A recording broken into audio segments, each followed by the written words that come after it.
Isang emosyonal na sandali ang tumatak sa puso ng publiko nang personal na inanunsyo ni Kim Chiu ang kanyang pagbubuntis sa anak nila ni Paolo Avellino. Sa harap ng limitadong audience at sa pamamagitan ng isang maikling video na inilabas sa kanyang opisyal na social media accounts, hindi napigilan ng aktres ang maluha habang ibinabahagi ang balitang matagal nilang inilihim. Sa simula ng kanyang pahayag, makikitang kalmado ngunit halatang may halong kaba si Kim. Habang nagsasalita, ilang beses siyang huminto upang pigilan ang emosyon. Ayon sa kanya, hindi naging madali ang desisyong isapubliko ang pagbubuntis dahil nais muna nilang tiyakin ang kaligtasan at maayos na kalagayan ng sanggol.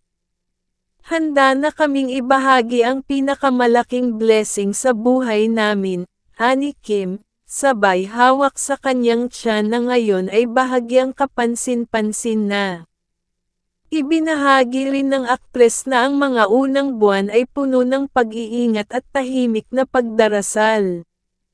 May mga pagkakataon daw na nakakaramdam siya ng takot at pag-aalala, ngunit mas nangingibabaw ang pananampalataya at suporta mula sa mga taong malalapit sa kanila.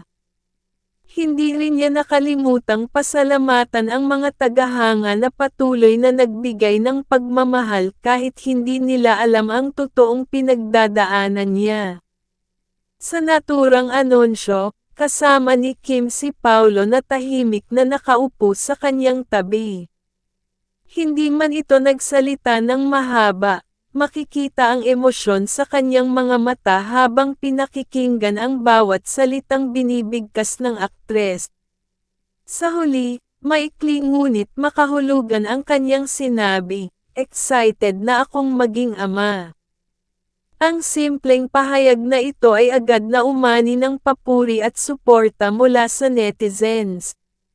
Pagkatapos lumabas ang video, mabilis na nag-trending ang kanilang mga pangalan sa social media. Libo-libong mensahe ng pagbati at panalangin ang bumuhos sa comment section. May mga kapwa-artista ring nagpahayag ng kanilang saya at paghanga sa tapang ng dalawa na ibahagi ang ganitong personal na balita sa publiko.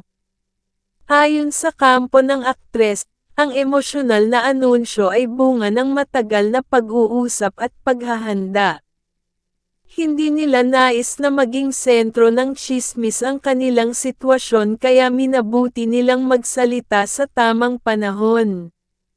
Nilinaw din nila na ang pansamantalang pahinga ni Kim sa showbiz ay bahagi ng kanyang pag-aalaga sa sarili at sa dinadala niyang sanggol.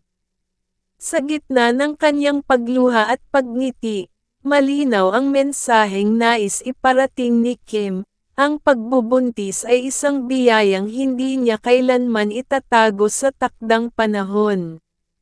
Para sa kanya, ang pagiging ina ay isang bagong papel na handa niyang yakapin ng buong puso.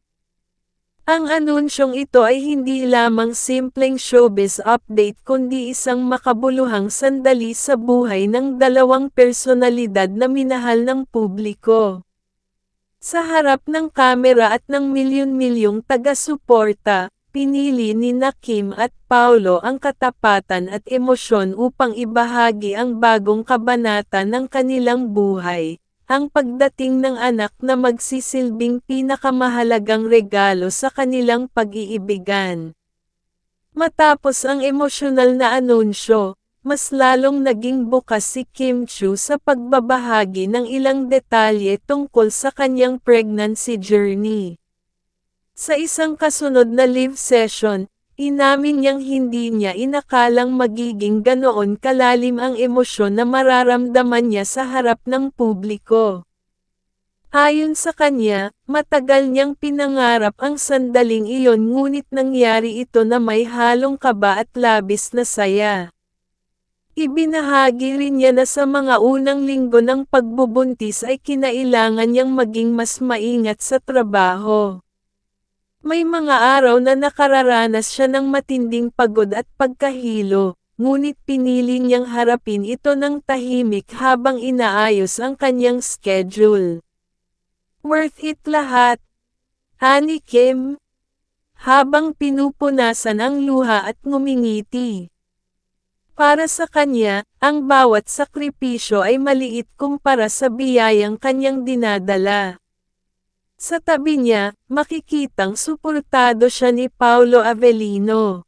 Ayon sa aktor, ibang klaseng saya ang hatid ng balitang magiging ama na siya. Inamin niyang noong una ay nakaramdam din siya ng kaba, lalo na sa response.